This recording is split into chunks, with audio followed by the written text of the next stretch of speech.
नमस्कार दोस्तों।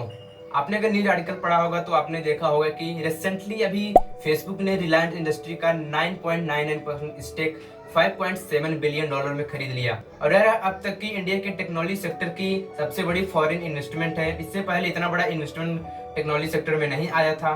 और यार इससे पहले भी फेसबुक इंडिया के कुछ स्टार्टअप्स में इन्वेस्टमेंट कर चुका है, जैसे कि अनअकैडमी हुआ जो कि एक एजुकेशन से रिलेटेड स्टार्टअप है, मीशो जो कि एक ई कॉमर्स प्लेटफॉर्म है। ऐसी जगहों पर फेसबुक इन्वेस्टमेंट कर चुका था, लेकिन वहां पर वो छोटा मोटा इन्वेस्टमेंट किया था।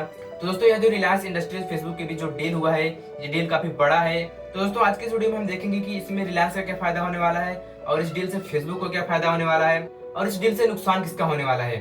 तो आज की इस वीडियो को हम शुरू करते हैं। तो दोस्तों इस डील में सबसे पहला इन्वॉल्व है रिलायंस इंडस्ट्री और दूसरी तरफ से इन्वॉल्व है फेसबुक। तो यार आपको पता होगा कि रिलायंस इंडस्ट्री जो कि रिलायंस जियो की सब्सिडरी कंपनी है। सब्सिडरी मतलब बेसिकली होता है कि वो रिलायंस जियो की मालिक है, और रिलायंस इंडस्ट्री रिलायंस जियो का 100% शेयर अपने पास रखी है, यानी कि 100% शेयर रिलायंस इंडस्ट्री के पास है। और यार रिलायंस रिटेल लिमिटेड भी रिलायंस इंडस्ट्री की एक सब्सिडरी कंपनी है, यानी कि रिलायंस इंडस्ट्री जो है वो रिलायंस रिटेल लिमिटेड की भी मालिक है। और यार रिलायंस इंडस्ट्री के पास रिलायंस रिटेल लिमिटेड का 99.95% स्टेक है। और दोस्तों इस डील में दूसरी तरफ से जो इन्वॉल्व है वो है फेसबुक, यानी कि फेसबुक व्हाट्सएप की एक सब्सिडरी कंपनी है, यानी व्हाट्सएप का मालिक है, और इंस्टाग्राम भी फेसबुक का ही है। तो दोस्तों मैं आपको ये सब चीजें क्यों बता रहा हूँ, क्योंकि ये सब जो चीजें हैं इस डील में इन्वॉल्व हैं, इसलिए मैं आपको इन सब चीजों के बारे में बता रहा हूँ। तो दोस्तों फेसबुक अपने आर्टिफिशियल इंटेलिजेंस यानी कि एआई से अपने वो ट्रैक करता है कि उसका कौन सा यूजर किस चीज पे सबसे ज्यादा टाइम बिता रहा है, किस चीज पे सबसे ज्यादा इंटरेस्ट दिखा रहा है। तो फेसबुक जो अपने कस्टमर्स के इंटरेस्ट को प्रेफरेंसेस करता है, यानी को चेक करता है कि कस्टमर किस चीज को सबसे ज्यादा लाइक कर रहा है। यानी कि फेसबुक जो है अपने कस्टमर्स की नीड समझ रहा है, उसके पास यह डेटा है कि कौन सा कस्टमर क्या लाइक करता है। कस्टमर्स की नीड्स का डेटा फेसबुक के पास है। यानी कि अगर मान लो मैं किसी एक पेज को फॉलो करता हूँ और वह पेज किस चीज से रिलेटेड है, हो सकता है कि एजुकेशन से रिलेटेड हो सकता है, शेयर मार्केट से रिलेटेड हो, तो फेसबुक को पता है कि मैं किस चीज से रिलेटेड पेज को फॉलो करता हूँ, तो फिर उस चीज से रिलेटेड फेसबुक मुझे एड्स दिखाने की कोशिश करेगा जोरों शोरों से। तो दोस्तों दूसरी तरफ रिलायंस इंडस्ट्री जो कि इंडिया की टेलीकॉम इंडस्ट्री में राज करती है। हमारे इंडिया की पॉपुलेशन 125 करोड़ है, उसमें से 40 करोड़ जो पॉपुलेशन है वो जियो की टेलीकॉम ऑपरेटर का यूज करती है, यानी कि जियो के सिम कार्ड का यूज करती है। तो दोस्तों यहाँ पर रिलायंस इंडस्ट्री और फेसबुक मिलकर के काम करना चाहते हैं। जैसा कि फेसबुक का जो फेसबुक है उसके पास 328 मिलियन के लगभग कुछ यूजर्स हैं, और उसके व्हाट्सएप पर 400 मिलियन के लगभग कुछ यूजर्स हैं। तो दोस्तों यहाँ पर रिलायंस इंडस्ट्री और फेसबुक अपने इसी चीज को मिला करके एक बड़ी डील कर रहे हैं, क्योंकि यहाँ पर जब ये दोनों कंपनियां आपस में मिल रही है तो इनके पास एक बहुत ही बड़ा कस्टमर बेस बन रहा है। और यार रिलायंस इंडस्ट्री फेसबुक इसी चीज का फायदा उठाने जा रहे हैं। तो दोस्तों रिलायंस इंडस्ट्री को इस डील से फेसबुक से जो भी पैसा मिल रहा है वो उस पैसे के अपने जो भी कर्ज है, यानी कि उसका जो भी डेट है वो उसे चुकाने की कोशिश कर रहा है। तो दोस्तों मुकेश अंबानी ने बताया कि वो 2021 तक अपनी कंपनी को एक डेट यानी कि कर्जे से मुक्त एक कंपनी बनाएंगे, जिसके लिए वो सऊदी अरामको से भी डील करने की बात कर रहे हैं। अगर आपको सऊदी अरामको के बारे में नहीं पता, ऊपर आई बटन में आपको लिंक मिल जाएगा, आप वहां से उसे देख सकते हैं सऊदी अरामको के बारे में। तो दोस्तों रिलायंस इंडस्ट्री अभी सऊदी अरामको से भी डील करने की बात कर रहा है, लेकिन अभी कोविड-19 के चक्कर में जो क्रूड ऑयल के प्राइसेस हैं वो काफी ज्यादा फ्लक्चुएट हो रहे हैं, तो ऐसे में इनकी जो डील है अभी कुछ फिक्स नहीं हुई है। तो दोस्तों इससे पहले भी फेसबुक इंडिया में सन 2016 में आने की कोशिश की थी। तो सन 2016 में जब फेसबुक इंडिया में आया तो उस समय उसने अपना एक फेसबुक बेसिक्स नाम का कुछ सिस्टम लाया था। तो फेसबुक बेसिक सिस्टम क्या होता है, तो यार जैसे कि आपको पता होगा उस समय सन 2016 में तब तक जो जियो का सिम वगैरह था ये सब नहीं आया था। तो उस समय लोगों को पर मंथ के लिए 300-400 एमबी मिलता था, तो लोग उसे बचा बचा कर चलाते थे महीनों तक। अरे यार खत्म ना हो जाए एमबी, अभी मुझे महीनों भर भी चलाना है। तो फेसबुक बेसिक सिस्टम में क्या था कि फेसबुक ने एक ऐसा सिस्टम लाया कि अगर कोई भी यूजर अपना 300 एमबी फेसबुक पर खर्च कर देता है तो उसके बाद वो फेसबुक को फ्री में यूज कर सकता है। तो उसके इस प्लान को देख करके बहुत सारे यूजर्स उसके प्लेटफॉर्म पर आने लगे। अगर हम उससे कंपेयर करें दूसरे सोशल नेटवर्किंग साइट से, तो फेसबुक कुछ ज्यादा यूज होने लगा। तो यार ये जो चीज थी हमारे कंट्री में अलाउड नहीं थी, और यार ये चीज हमारे कंट्री में नहीं बल्कि दुनिया के कई सारे कंट्री में ये चीज अलाउड नहीं थी कि कोई भी यूजर सिर्फ एक ही नेटवर्किंग साइट को यूज करे। तो दोस्तों फेसबुक बेसिक्स को एक एग्जांपल के थ्रू समझते हैं। जैसे कि मान लो मैं जियो सिम कार्ड का यूजर हूँ और फेसबुक और रिलायंस इंडस्ट्री ने भी मिलकर के अपना डील किया हुआ है। तो यहाँ पर अगर मैं जियो सिम कार्ड का यूज करके अगर फेसबुक को एक्सेस करता हूँ, यानी कि फेसबुक को यूज करता हूँ या व्हाट्सएप को यूज करता हूँ या फिर इंस्टा को यूज करता हूँ, तो वो हमें सुपर फास्ट स्पीड देते हैं, क्योंकि मैं जियो सिम कार्ड का यूज कर रहा हूँ। और अगर यही काम मैं एयरटेल के सिम कार्ड से या वोडाफोन या फिर आइडिया के सिम कार्ड का यूज करके मैं करता हूँ, तो मुझे उतना अच्छा एक्सपीरियंस नहीं मिलता, मुझे उतना अच्छा सर्विस नहीं मिलता जितना अच्छा सर्विस मुझे मिल रहा है जियो के सिम कार्ड से। तो दोस्तों उस समय फेसबुक ने अपना जो फेसबुक बेसिक्स वाला सिस्टम लाया था उसमें बेसिकली क्या था कि अगर कोई भी यूजर्स फेसबुक को यूज कर रहा है उसकी चीज को यूज करके, तो उसको वो अच्छा एक्सपीरियंस देगा, उसको अच्छी स्पीड देगा। और वो अगर किसी दूसरे की सर्विस प्रोवाइडर के थ्रू फेसबुक को यूज कर रहा है तो उससे उतना अच्छा एक्सपीरियंस नहीं मिलेगा।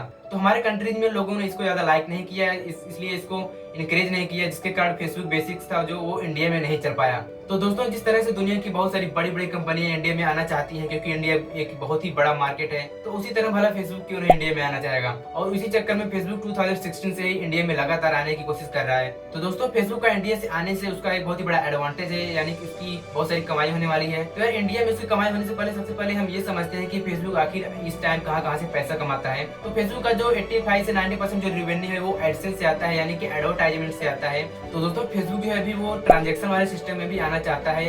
वो चाहता है कि मैं ट्रांजेक्शन वाले सिस्टम में आऊँ जिसमें उसका जो रेवेन्यू है जीरो है, यानी कि वहाँ से वो एक भी रुपया नहीं कमाता। तो ट्रांजेक्शन सिस्टम क्या है, जैसे कि मान लो मैंने कोर्सेज बनाए हुए हैं और मैंने अपना वेबसाइट बनाया हुआ है और मैं वेबसाइट के थ्रू अपने कोर्सेज को सेल करता हूँ। तो जो भी बंदा मेरे कोर्सेज को खरीदेगा वो मुझे पेड करेगा किसी दूसरे प्लेटफॉर्म का यूज करके, जैसे कि पेटीएम हुआ, फोन पे हुआ, गूगल पे हुआ। तो मेरा जो बायर है उन सब प्लेटफॉर्म का यूज करके मुझे पेमेंट करेगा।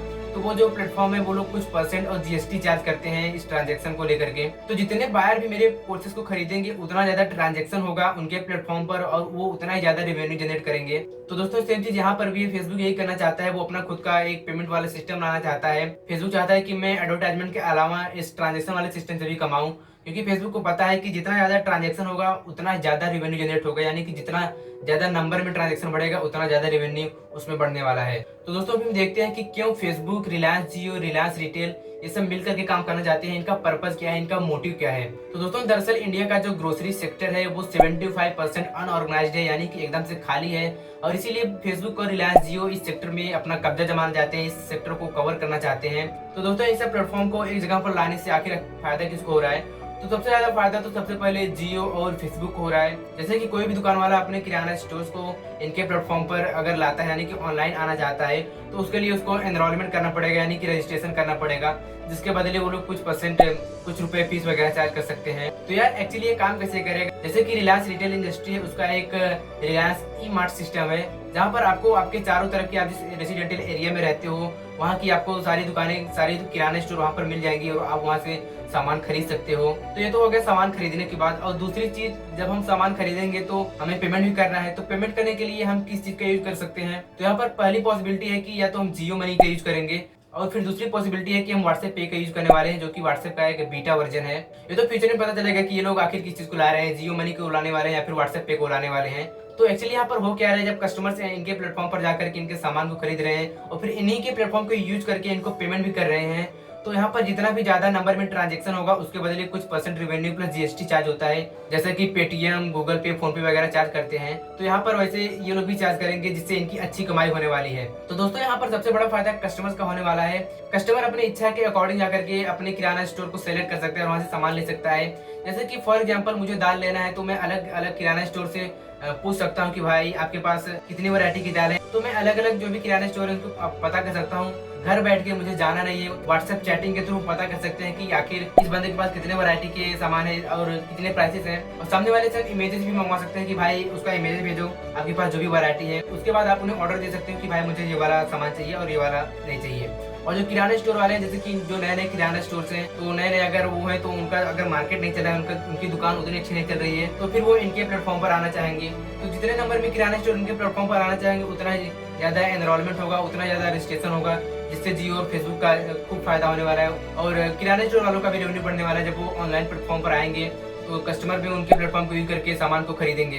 तो एक्चुअली यहाँ पर जियो और फेसबुक मिल करके जो पेमेंट वाला सिस्टम है, अपना उनका जो व्हाट्सएप सिस्टम है, इन चीजों को मिला करके वो एक प्लेटफॉर्म पर ला रहे हैं। तो दोस्तों, क्या यहाँ पर जियो और फेसबुक मिल करके पूरे इंडियन मार्केट को कैप्चर करने वाले हैं?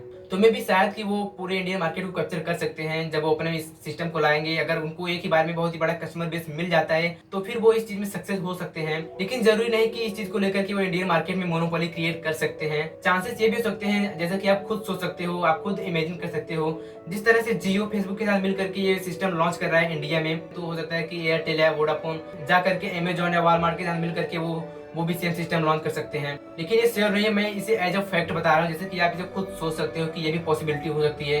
जब जियो कर रहा है तो भला वो लोग क्यों नहीं करेंगे। तो दोस्तों जियो और फेसबुक के इस डील से अगर इंडिया में सबसे ज्यादा हालत खराब है तो सिर्फ 1% की, वो भी पेटीएम के फाउंडर विजय शेखर शर्मा की, जिसे बैक साइड से अलीबाबा सपोर्ट करता है। अगर फेसबुक और जियो मिलकर के अपना पेमेंट वाला सिस्टम ला देते हैं तो उनके लिए काफी डिफिकल्ट होगा इंडियन मार्केट में सर्वाइव करना। लेकिन यार ये तो फ्यूचर की बात है, तो हम फ्यूचर में देखेंगे, लेकिन ये पॉसिबिलिटी काफी ज्यादा दिखाई दे रही है। तो दोस्तों ये था जियो और फेसबुक की डील का कंप्लीट एनालिसिस। आशा करता हूँ कि आपको वीडियो पसंद आया होगा, वीडियो समझ में आया होगा कि आखिर इनका डील क्या है, किसको फायदा होने वाला है और किसको नुकसान होने वाला है इस डील को लेकर के। तो यार वीडियो अच्छा लगा तो वीडियो को लाइक कर देना। अगर चैनल को अभी तक सब्सक्राइब नहीं किया तो चैनल को जरूर सब्सक्राइब करना और बेल आइकन को प्रेस करो ताकि आप आने वाली हमारी वीडियो को मिस ना कर सको। और यार इस वीडियो को अपने एंटरप्रेन्योर फ्रेंड के साथ जरूर शेयर करना जिसको इस टाइप की वीडियो में इंटरेस्ट आते हैं। तो यार हर बार की तरह करके हमारे वीडियो देखने के लिए आपका धन्यवाद।